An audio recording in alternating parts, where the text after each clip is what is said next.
Good afternoon. I'm so glad to see you made it over the rainbow and past Rainbow Row, here to St. Stephen's to enjoy the latest offering in our Chamber Music at St. Stephen's concert series, The Rainbow Connection, music by LGBTQ+ composers.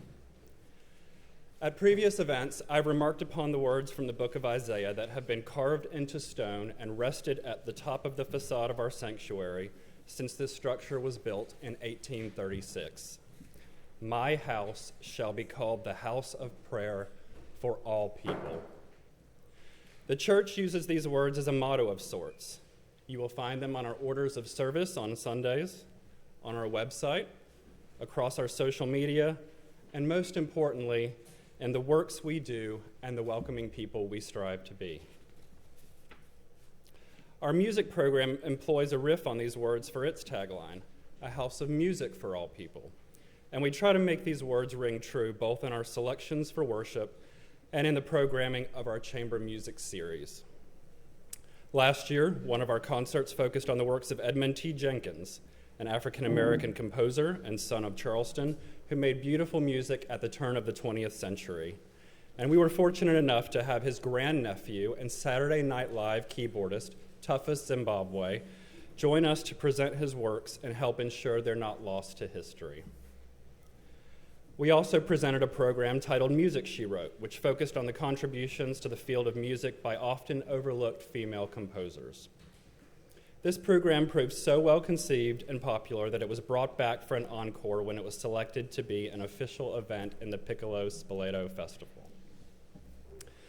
These programs were particularly fitting for us if you're aware of our history as an integrated parish from our beginnings in the 1820s, when we were founded by a group of 3 laywomen. We're also the perfect venue to host a concert such as the Rainbow Connection. Setting aside the fact that the Episcopal Church was one of the first mainline denominations to sanction same-sex marriage rights beginning in 2015, the same year it was legalized across the entirety of America, this special place was the earliest church in Charleston to expressly welcome members of the LGBTQ community, which it has done for over 30 years. As the neighborhood and city began to change, along with Americans' attitudes, in the beginning of the 90s, St. Stephen's became an early agent of that change by opening its arms to the gay community. We were also the first church or religious organization to participate in the Charleston Pride Festival, and the one that has the largest contingency of any church, nay, of nearly any other organization, to march in the city's Pride Parade year after year. Now, as a side note, a former bishop of this diocese who defected from the Episcopal Church because he couldn't stand our policy of radical inclusivity once derisively called St. Stephen's the land of fruits and nuts. Well, my husband's reply to him was that his doctor had always told him that fruits and nuts are good for you. As a child, I never imagined I would one day be able to be married to the man that I loved. I planned to be married, and I knew that it would be at a beautiful, historic church in Charleston.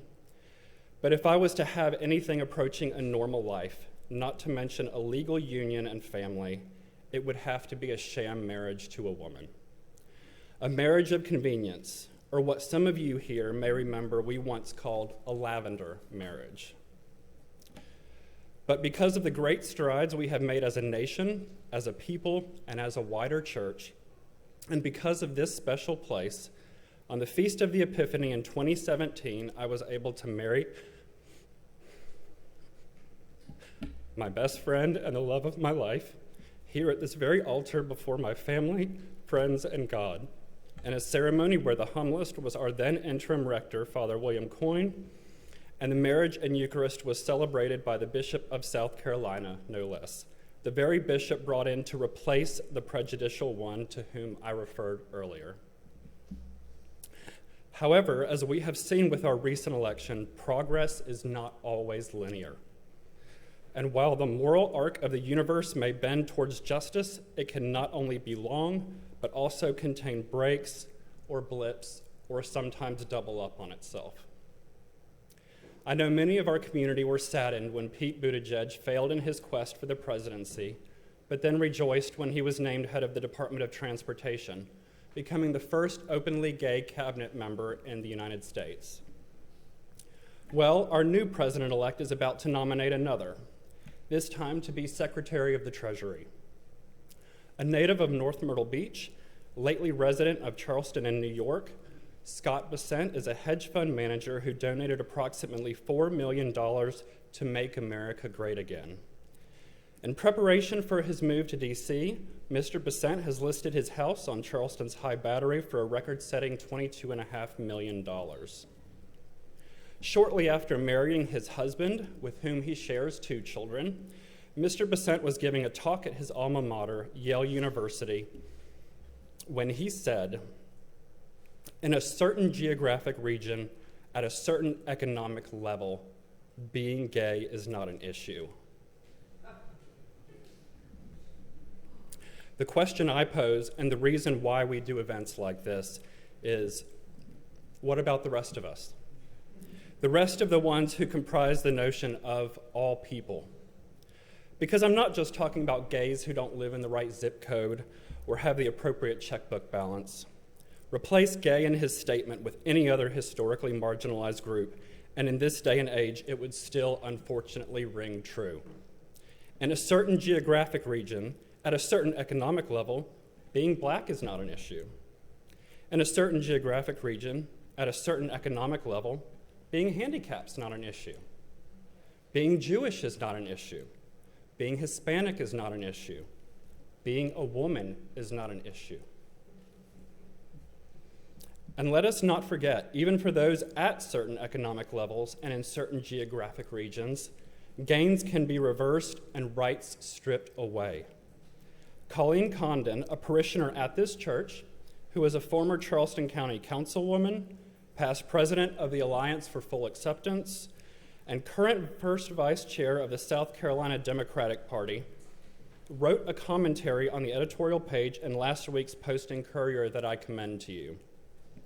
Colleen, who was instrumental in helping to bring marriage equality to South Carolina with their landmark Condon v. Haley, writes that while we have a lot to commemorate as the legal right to same-sex marriage celebrates its 10th anniversary, we still have those like Governor Henry McMaster, not to mention Supreme Court Justice Clarence Thomas, who have actively spoken out about plans to remove this right.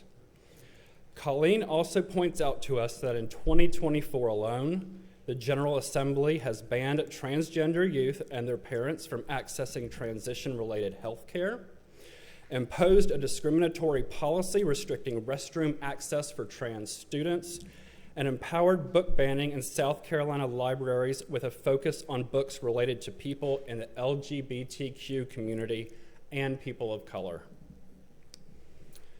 His Grace, the Most Reverend Desmond Tutu, an archbishop in the Anglican Communion of which this church is a part, once said, "The price of freedom is eternal vigilance."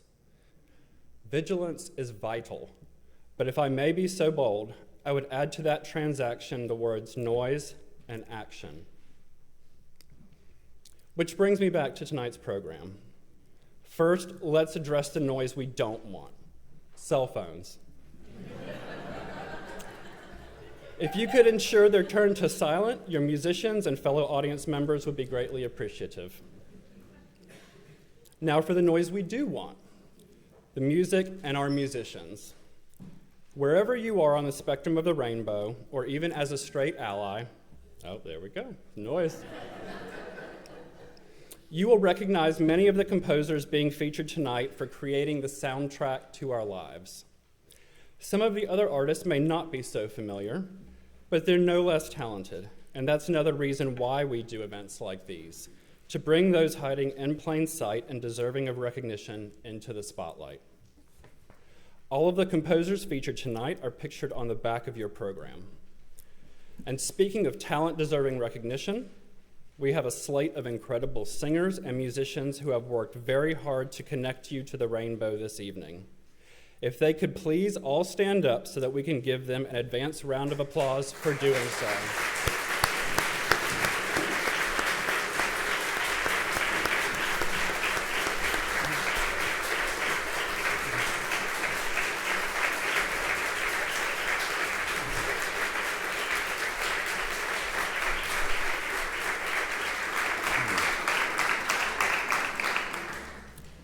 As for action, that's a perfect segue to our host, Patti O'Furniture.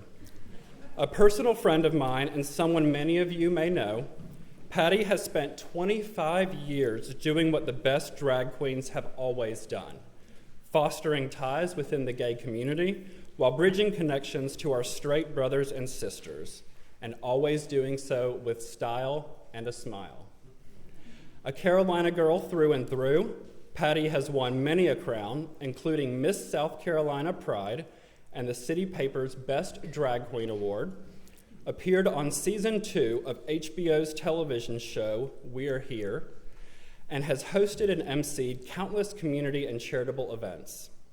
But what many of you may not know is that every dollar Patti has ever collected on stage gets donated back to the community. To date, she has raised and donated over $1.5 million. $1.5 million for HIV/AIDS prevention and education, animal welfare, LGBTQ civil rights, the environment, and a host of local arts organizations. So if we could please make some noise for the actions and presence of our special guest host this evening, Miss Patti O'Furniture.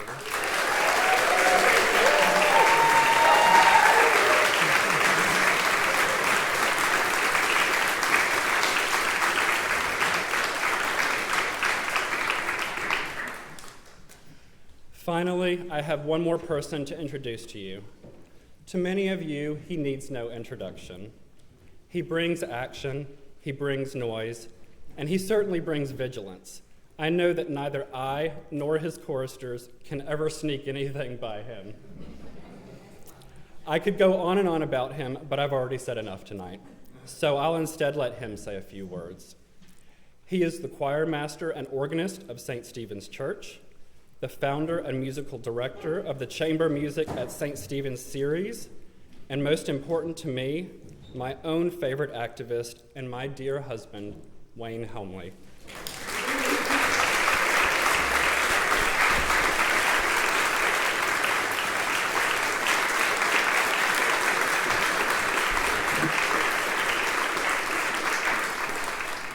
Hey, Griffin, I'm great. Welcome to all of you. I'm going to keep this very brief. If you are visiting with us tonight, welcome home.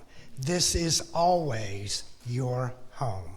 We have services on Sunday at 7:45, at 9, especially if you have children, that's a good one for you, and at 11. We also have many events, some of which are listed in your program, and some of which are on our website, ststephensmusic.org.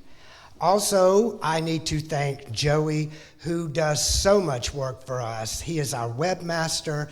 He does the front covers of our programs.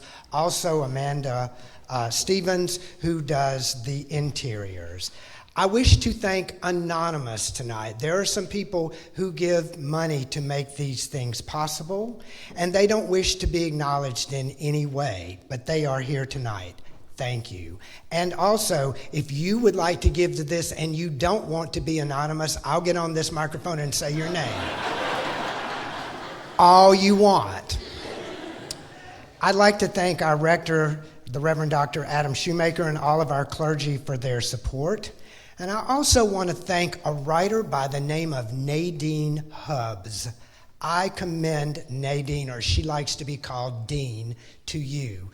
I first became acquainted with her because I listened to a podcast where she gave the most extraordinary, it was about Dolly Parton, and she gave the most extraordinary analysis of Jolene I had ever heard in my life. And I'm like, who is this? She teaches musicology and queer studies at the University of Michigan. She's written 2 books that absolutely helped me frame this program. One of them is called, wait for it, Rednecks, Queers, and Country Music. It's fabulous, read it. The other one is The Queering of America's Sound. They both have shaped the way I did this program, and I thank her a lot. We've corresponded some. And finally, I want to thank all of the people behind me, Patti for saying yes to my invitation, all of these wonderful musicians who have worked so very hard. And now, without any further ado, we hope you enjoy The Rainbow Connection. Thank you so much.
too early in the evening for me to be going off script, but as a child who used to love watching the Muppet movie, I almost ruined my eye makeup crying a little bit. But what a beautiful way to start off tonight's program. Now, for centuries, a slang euphemism for being LGBTQ has been, oh, he's musical. Oh, she's artistic. A stereotype? Well, of course. But in every trope, there lies a grain of truth. So from the beginning, music has been very importantly influenced by queer people as creators, composers, artists, instrumentalists, and singers. Unfortunately, this has often put our community in an artistic box. A pretty box, but an artistic one. And boxes tend to marginalize us. Through the ages, there seems to have been an unwritten deal worked out between society and the church and queer artists. You know, they love our art, but they didn't necessarily love us. You know, we've always had this one relative that comes to Thanksgiving. It's like, oh, it's the confirmed bachelor, Uncle Henry. Or, oh, that's the spinster aunt. That's what I'm talking about. You know, you love our art. You love our talent, you love our singing, but that eccentricity and being outside the bounds of everyday society, that's fine. But we still need you to stay in that closet. If we didn't comply with the rules, grave consequences often ensued. Well, let's get a little positive here. Perhaps the otherness is the grain of sand in the oyster, the irritant that somehow turns our creativity into a treasured asset. Pearls of music, theater, dance, visual art, and literary classics. Our purpose in this program tonight, which we're calling the Rainbow Connection, is to celebrate through music just a few of the LGBTQ+ artists who've shaped us. At the beginning of the Rainbow Connection that we just heard, Kermit the Frog, I could do a Kermit voice, but it seems inappropriate. I'm more Miss Piggy. But Kermit asked, why are there so many songs about rainbows? But since we are in this beautiful house of worship, I think we need to look at the Bible. And in the book of Genesis, the rainbow is a sign of God's love. It's a promise of redemption. It's forgiveness and our continuing relationship with Him. But then within the LGBTQ+ community, the rainbow is our banner. It is our flag. It's been a symbol of queer pride since Gilbert Baker created and designed that flag back in 1978. One of our rainbow connections, though, and the one we're going to focus on tonight, is the connection through the world of music. It's our hope that this program is going to help build some bridges, some long dilapidated, some never constructed, but bridges nonetheless between music, queerness, and the Charleston community. The first composer in our survey this evening is an American, Henry Cowell. He's a good example of why many composers were so reticent to reveal their sexuality. If you'll bear with me, I'll give you a little biographical information about him. Born in 1897 in Menlo Park, California, Mr. Cowell, who was bisexual. That's the B in LGBTQ for anyone who's keeping score. I know some of you thought it was bacon, but again, you can have dinner after the program. But Mr. Cowell was convicted on morals charges. This was in 1936, though, so he was having a consensual affair with another man. So what did they do? They sentenced him to 15 years in jail. 4 of them were in the infamous San Quentin State Prison. Now, I don't want to play into another stereotype, but really? That's where you're going to send him as punishment?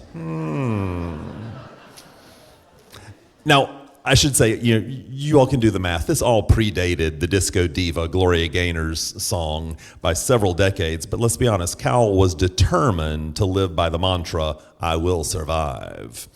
At San Quentin, he was defended from predators by, believe it or not, again, I'm going off script, Wayne. Wayne was telling me that we picked this selection because of this story, and every time I read it, I'm like, really? This is how we're going to start off tonight? This is how we're starting off tonight. But no, he was defended by murderers who were like some of the most notorious murderers at San Quentin. And, well, he also happened to conduct the prison band. Well, murderers, musicians, stereotypes. Cowell ended up teaching music to over 2,700 inmates over the time that he was incarcerated. He wrote a book and many articles and composed as much as he possibly could during this period. Still, in the challenging prison conditions and his extreme difficulty in obtaining a job after being paroled, it took a toll on him that lasted the remainder of his life. Yet despite the cruel and harsh treatment that he received, Cowell still loved this country and wrote patriotic music to celebrate it, even from jail. And in 1943, he published a song called American Muse, based on a poem by Stephen Vincent Benet. Now, notice that these songs are in an early American style, as found in the shape note hymnals of the 19th century, which were themselves heavily influenced by Celtic music. I invite you now to enjoy a wonderful selection, American Muse.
Now, while some of you may not be familiar with Cowell, I'm sure our next composer is someone whose name is very familiar to all of us, and that's Peter Ilyich Tchaikovsky.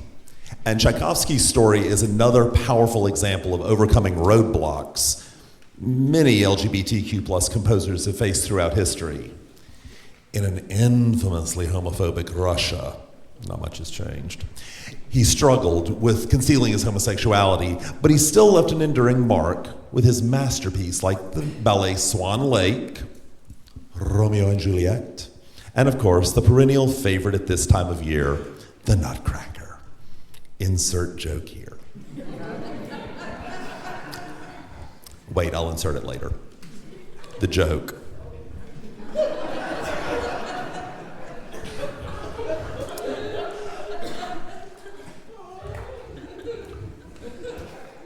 Listen, y'all, I'm a Methodist masquerading as an Episcopalian, masquerading as a drag queen tonight.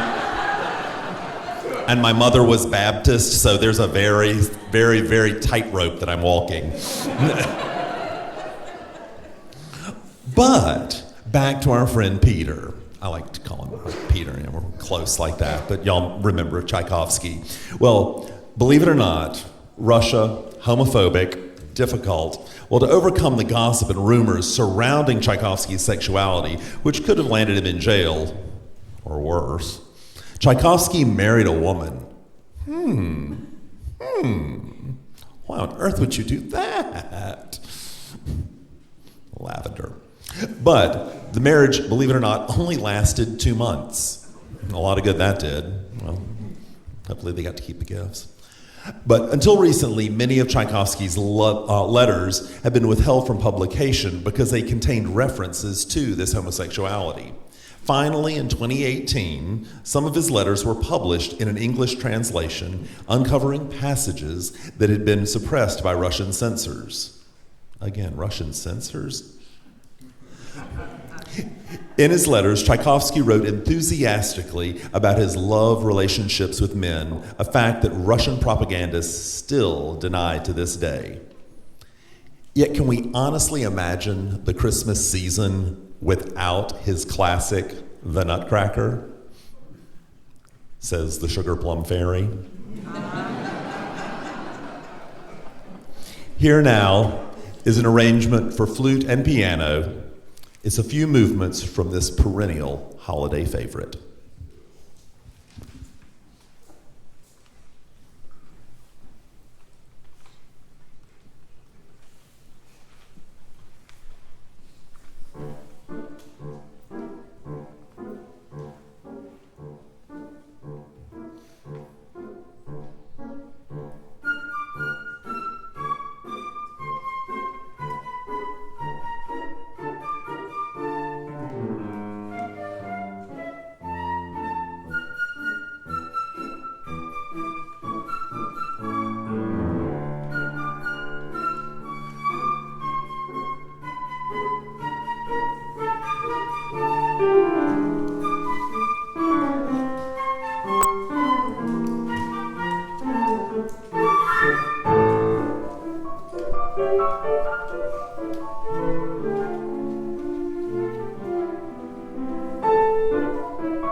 This time so y'all can hide people upstairs. Got to play to all aspects of the audience. You never know who's watching. Oh, look, now I can see people who I couldn't see because they were blocked by the columns. Oh, by the way, they picked me for this job because by day I'm a college professor and they thought that I would be good lecturing to people about really fascinating facts. And Wayne, thank you for all of this information. You have done an amazing job culling all kinds of resources, and thank you for educating me on some of these people and some of these musical pieces that I was not familiar with, and that's true of this next one.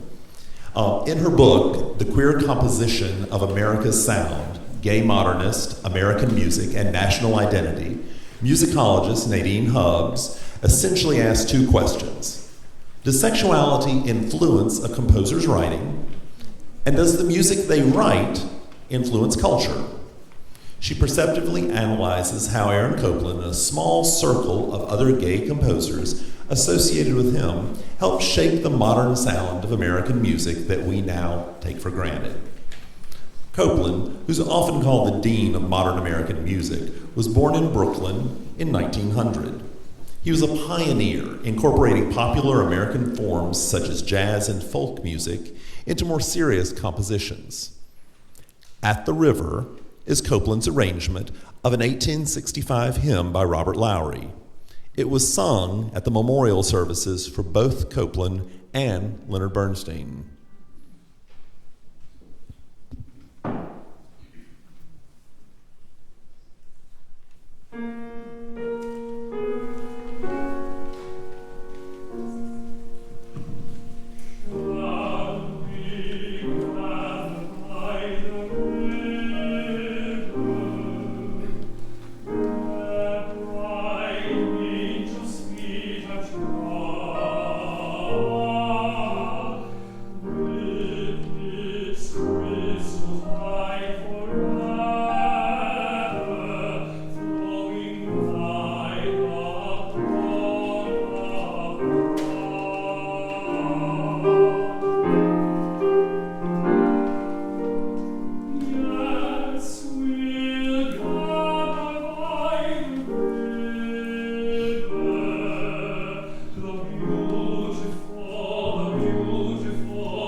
know how music is going to speak to you, but Wayne didn't know this when he selected that song, but it was also played at my late mother's funeral.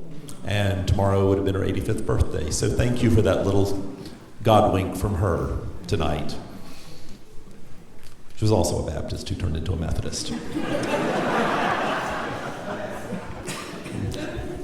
But she always said, the Episcopals get it right. Yes, she was, in so many ways. And she was actually friends with the next person that I'm going to share some information about, because she had the good fortune of meeting him. And it's a name that most Charlestonians will recognize, and that's Giancarlo Menotti. Our good friend, Mr. Menotti, is indelibly associated with Charleston because, if you remember, in 1977, he founded Spoleto Festival USA, patterned after a similar festival that he had established in his native Italy. Well, as a student at the Curtis Institute in the late 1920s, he met Samuel Barber, who had become his lover and creative partner for over 40 years. During Spoleto, each spring, the two men were often found out at parties across the street from this very building, right over there, at the home of Peter and Patty McGee. Really? Well, I didn't get that invitation. Well, Menotti and Barber shared a house in Mount Kisco, New York, and traveled constantly and created operas like the excerpts from the one you're about to hear. Yet they were amazingly in the closet. According to biographer Howard Poulenc, they conducted their affair so discreetly as to keep people largely oblivious or uncertain about the intimate nature of the relationship, even if acquaintances long had thought Barber a little queer. And many friends in their circle naturally understood their open secret. Well, welcome to 20th century America. The Old Maid and the Thief, it's a comic opera.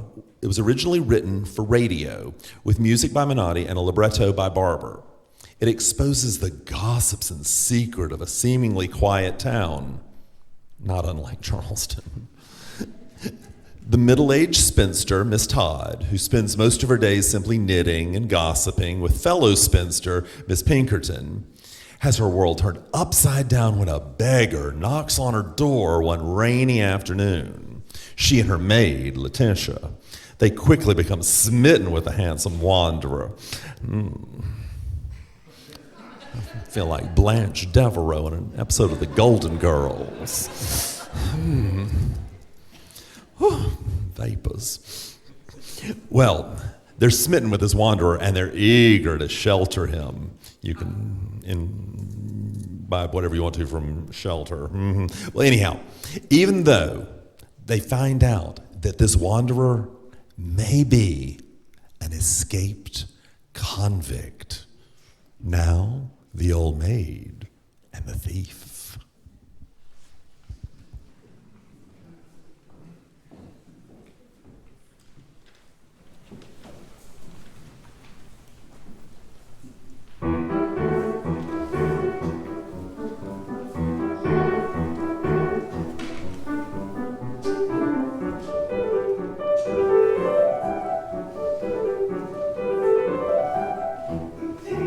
This creek is full of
What a lovely name.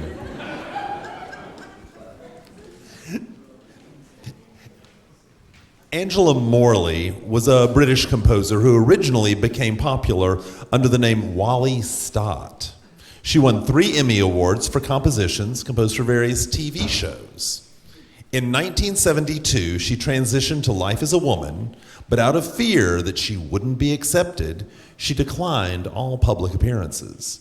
After migrating to the United States, Morley enjoyed a fruitful, interesting choice of words, fruitful collaboration with famous composer John Williams. Here is her Harlequin for clarinet and piano.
Now, Samuel Barber, who we spoke about a moment ago, not only collaborated with his longtime partner, Giancarlo Menotti, he also wrote some of the most enduring classics in the American repertoire.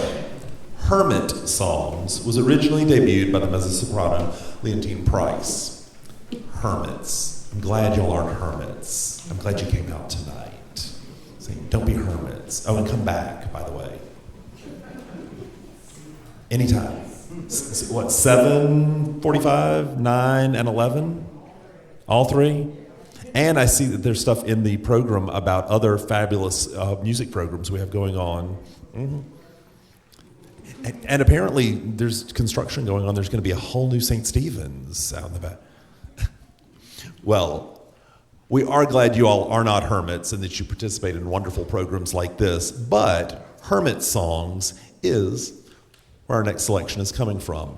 In the preface to the songs, the composer himself, Samuel Barber, best expresses what they're about, and I quote, "The Hermit Songs are settings of anonymous Irish text of the 8th to 13th centuries written by monks and scholars, often written on the margins of the manuscripts they were copying or illuminating, perhaps not always meant to be seen by their father superiors.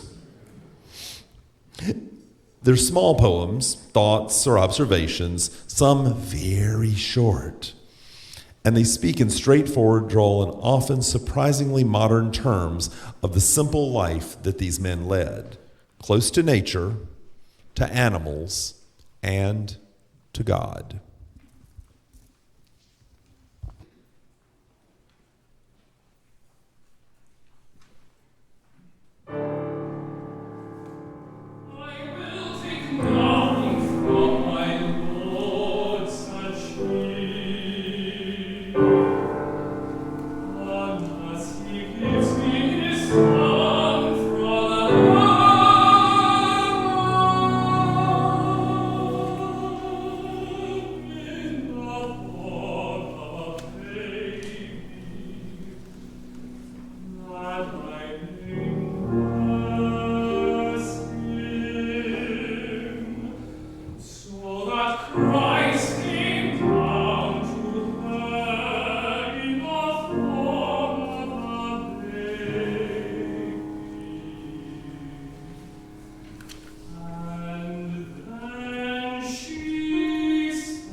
As we've moved to the late 20th or early 21st centuries, conditions have begun to improve a bit for the LGBTQ plus community. We hope it continues that way.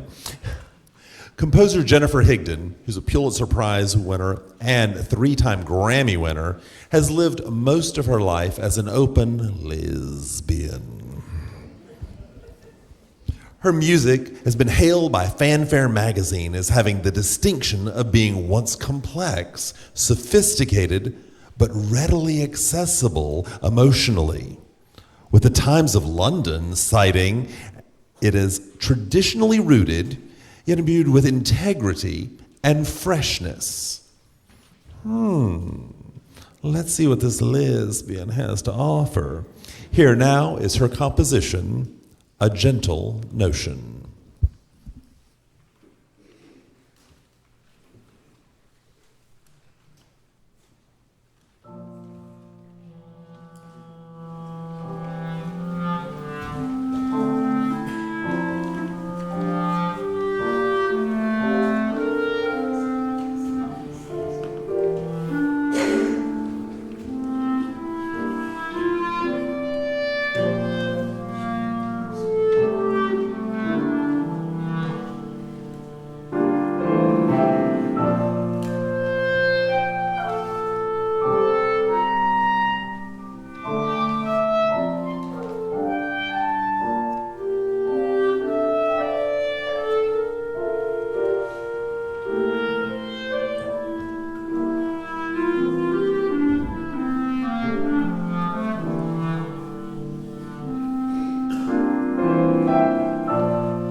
Francis Poulenc, Leonard Bernstein, and Stephen Sondheim were all born within 30 years of each other, and yet their experiences as gay composers could not have been any different.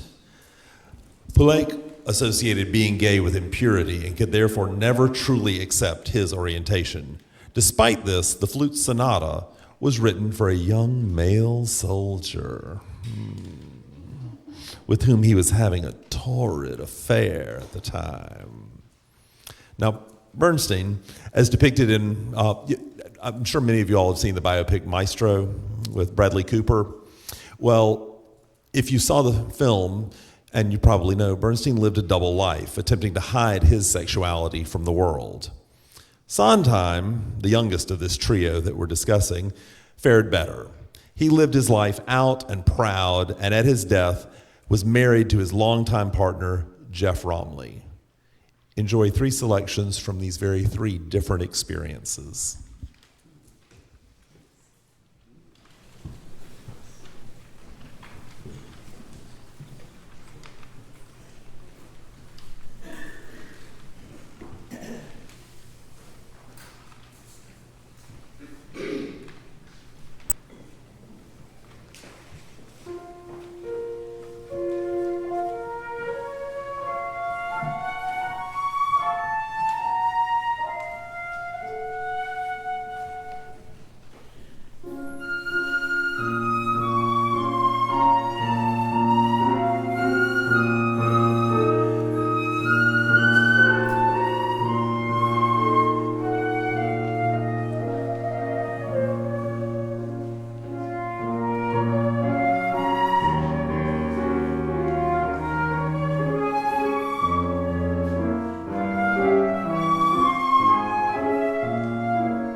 Will in any case the hero is tied to a tree? Did I tell you his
and the clown, here she is.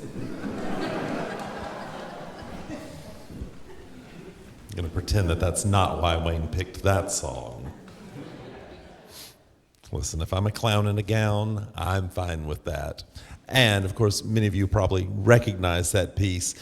And the next few songs will be familiar to you as well because they're very contemporary pieces. Beginning in the 1970s and continuing right up to the present day, LGBTQ rock and pop artists have blazed the trails for our community. Gay icon Sir Elton John established one of the first foundations to help fight HIV/AIDS, using his high public profile to raise awareness of the disease while raising millions of dollars to fund research. The Lion King, his musical collaboration with Tim Rice, won numerous Tony Awards and has been running continuously on Broadway since 1997. Freddie Mercury, the lead singer of the band Queen,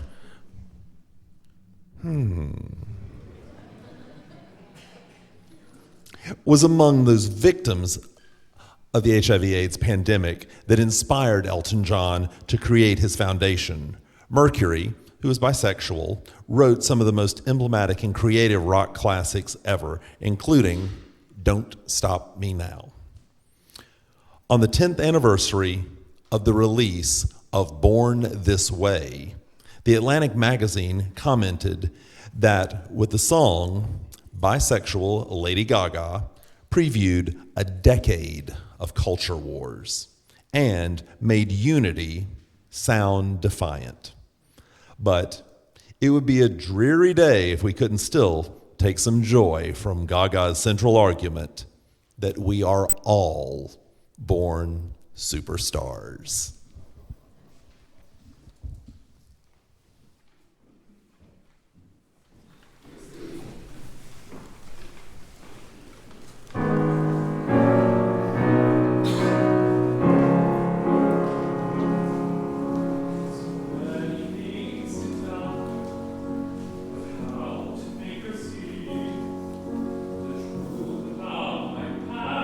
Impossible, she turned away from me.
Well, now, as we come to the end of our time together, don't go anywhere, there's still more fabulous singing.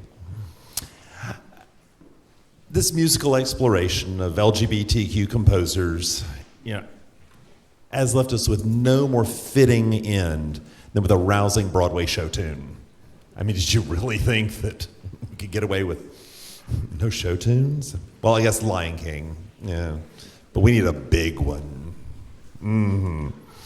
So, we're gonna look at like the mothers of a real Broadway show tune. We got Jerry Herman, Harvey Fierstein, and Arthur Lawrence. It's my best Harvey voice. I'm already a lady with a suspiciously deep voice, so we're gonna stop there. Now, I know some of you aren't old enough to remember this, but in 1983, La Cage aux Folles opened in New York. It was the first hit Broadway musical to center specifically around LGBTQ plus relationships and our people. Decades before a fight for same-sex marriage would even be possible, this show centered around two gay dads raising a family with the help of a lovable cast of trans, bi, lesbian, queer, and a few drag queen characters. It showed that while drag could be humorous, the performers were not the joke. The creators of the show later said that they really didn't intend for the show to be militant. Still, they weren't sure what the audience would do. Throw stones? Walk out? Instead, they gave the cast and creators 20-minute standing ovations. Showed you. As the Washington Post later reported, what La Cage aux Folles celebrates, after all, is loyalty and love, respect for others, and respect for self. And yes, even family. The good old values. The truth is that LGBTQ composers have always been about these good old values. We scoff at those who say that we're the antithesis of family values. Our families are often the most resilient. And we've weathered a great many storms. And in the years ahead, we will probably weather many more. So, as we've gathered here tonight, let us give thanks to God for our understanding, for all the positive changes that we and our ancestors have made in our society over time. And here's hope for all of the future best of times.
Now, I've got a confession to make. There's nothing else in the script. And when I asked Wayne if he wanted me to say anything, there was a hesitancy because he had no idea what I was going to say. But I've got two things. First of all, please notice in the program that there are some upcoming wonderful music events here at St. Stephen's. If this is your first time here, don't let it be your last. If it's your zillionth time here, bring a friend next time, because on December 22nd at 5 p.m., we've got the annual Festival of Nine Lessons and Carols, which is always a special holiday program. But then on February 2nd, it's the next chamber music series. It's The Times They Still Are A-Changin'. It's the music of Bob Dylan, and it's going to be featuring New York City rock artist Jeff Slate. So put those on your calendar, and I hope tonight you made some type of connection with a song that you aren't familiar with a composer you may not have known. But I want us to leave here trying to make a human connection. So if you will indulge me, this one little bit of homework, always the teacher.